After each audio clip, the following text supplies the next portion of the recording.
No Evangelho de Lucas, capítulo 7, a partir do versículo 11, a Bíblia diz que Jesus estava entrando numa cidade chamada Naim, quando de repente alguma coisa muito inusitada aconteceu. Jesus se deparou com um funeral. As pessoas estavam caminhando para sepultar um rapaz, um jovem, e a situação era muito complicada para aquela família. Aquele rapaz era filho único de uma mulher que havia perdido seu marido. Imagine um cenário daquela época. Uma mulher viúva, ela não poderia trabalhar, ela não poderia se sustentar, teria que ser sustentada pelo seu filho. E naquele momento, na vida daquela mulher, o seu único meio de sustento, aquele que poderia ser o seu provedor, ele havia morrido também.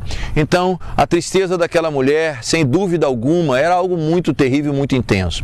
E Jesus olhou para aquele momento, para aquela situação, que talvez tenha sido comum. Eu imagino quantas vezes Jesus ele havia se deparado com um sepultamento, com um funeral, com alguém que estava conduzindo um corpo para ser sepultado. Mas naquele dia, naquela hora, a Bíblia diz que Jesus olhou para aquela mulher e teve grande compaixão dela. E mandou que parassem, então, aquela caminhada em direção ao local do sepultamento. Eu acredito que ninguém tenha entendido o que foi que aconteceu. Porque aquele homem diferente, aquele homem desconhecido deles, que não era um membro da família, que não era um amigo próximo, chegado, disse: parem. Mas havia um propósito, havia um porquê. Jesus sabia o que ele desejava para aquele momento, ele sabia o que estava prestes a acontecer. Foi uma surpresa para todas as pessoas. A primeira coisa que ele fez quando pediu que todos parassem foi dirigir-se até aquela mulher e dizer: não chore. Mas como assim não chorar? Uma mulher viúva que havia perdido seu único filho. Uma palavra que talvez não tenha feito muito sentido, mas Jesus estava prestes a mudar o quadro da vida daquela mulher. E eu entendo que ele estava dizendo, entre outras palavras, o tempo de suas lágrimas serem derramadas, o tempo do pranto, ele acabou, o seu luto se encerra agora. E o que a Bíblia mostra é que Jesus se dirigiu ao corpo e disse para aquele rapaz, jovem: levante-se. Naquele exato momento em que Jesus proferiu estas palavras, a Bíblia diz que o corpo, ele voltou a ter vida e o jovem se levantou. Algo extraordinário. A Bíblia diz que todos que estavam ali ficaram perplexos com o que havia acontecido. Algo muito tremendo. E daquele momento em diante, o rapaz foi devolvido à sua mãe. A alegria, a felicidade, a realização, talvez a esperança de um futuro melhor que havia sido comprometido, passou a ter um novo rumo, uma nova realidade. Queridos, eu quero mostrar a você nesse momento que aquilo que Jesus fez na vida daquela mulher é o que Ele quer fazer na nossa vida hoje, na sua vida, na vida de sua família, na minha vida também. Ele quer parar e fazer cessar o nosso pranto. Ele quer que a tristeza seja convertida em alegria.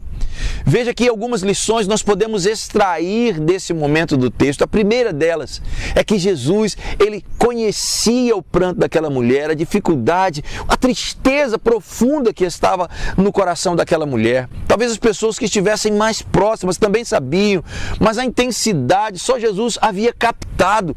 E quando ele saiu do lugar onde ele estava e se dirigiu ao encontro daquelas pessoas, ele o fez com um propósito, com um objetivo, não foi obra do acaso.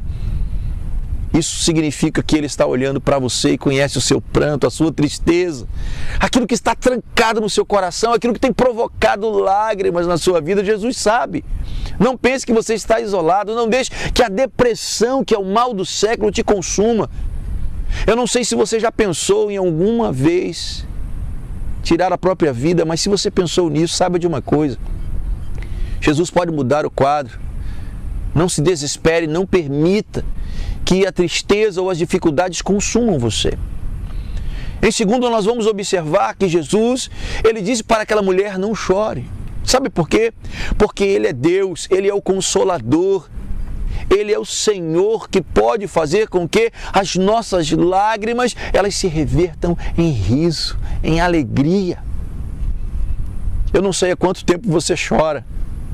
Eu não sei quantas situações têm tirado de você essas lágrimas tão preciosas, mas Deus tem colhido cada uma delas e vai chegar o momento do seu basta. Eu acredito que nesse momento em que você está ouvindo essa palavra, Deus pode fazer um milagre na sua vida como fez na vida daquela mulher. E pode encerrar o tempo da lágrima, o tempo do pranto, o tempo do choro, o tempo da lamentação. Você precisa acreditar nisso, você precisa receber esta palavra para que ela tenha sentido na sua vida. E em terceiro, nós vamos observar que Jesus, ele completa a obra, Jesus, ele faz a coisa acontecer. Ele não poderia apenas dizer àquela mulher, não chore, dizer a ela, olha, não faça mais isso, olha, não fique triste porque você perdeu o seu filho e já perdeu o seu marido também. Ele olhou para aquele rapaz, não havia vida naquele corpo, mas ele ordenou apenas uma palavra, uma frase curta, mudou completamente o cenário. Sabe por quê? Porque toda autoridade, todo poder está nas mãos dele. Isso significa que para aquela mulher o tempo do sofrimento cessou, se extinguiu naquele momento em que Jesus disse ao jovem, levante-se. Uma palavra apenas pode mudar completamente o quadro da sua vida, a sua realidade, a intensidade do seu sofrimento, o seu desprazer. E eu quero dizer que nesta hora, nesse momento, o Senhor está proclamando a vitória sobre a tua vida. Receba em nome de Jesus. Receba esta palavra agora. Que o sofrimento da sua vida se transforme agora em vitória. Que tudo aquilo que você até aqui, nesse momento, achou que era muito ruim ou que pensou não ter mais uma solução, possa ser mudado na sua vida em nome de Jesus. Eu quero dizer a você que Deus, ele tem um propósito específico para cada um de nós. Mas não há limitações para ele. Não há limites para o que Deus pode e quer fazer na tua vida, na minha vida, na vida de sua família e na vida de todos aqueles que crerem. Eu tenho certeza que nesse momento você pode receber a vitória que você tanto almeja para a reconstrução da sua família, da sua felicidade, da sua realização, para que os seus sonhos, eles possam ser restaurados. Os sonhos daquela mulher foram comprometidos. Eu imagino que ela tenha imaginado também, sonhado, desejado para a vida do filho, para a vida dela, coisas tão maravilhosas que no momento da morte daquele jovem foram sepultadas. Mas Jesus é a ressurreição, Ele é a restauração, Ele é a transformação, Ele é o único que tem o poder para fazer isso. Se você crer, se você receber isto, as coisas serão diferentes. E eu gostaria que, a partir de agora, você tomasse esta palavra como uma palavra de reinício, como um novo tempo, como aquilo que Deus está estabelecendo para que você e a sua família tenham uma expectativa, uma esperança de algo melhor. Que Deus abençoe você, que esta palavra seja compartilhada através de você, para todas as pessoas que você sabe que precisam de um milagre como aquela mulher. E que isso faça diferença. Dê o testemunho, glorifique o nome do Senhor.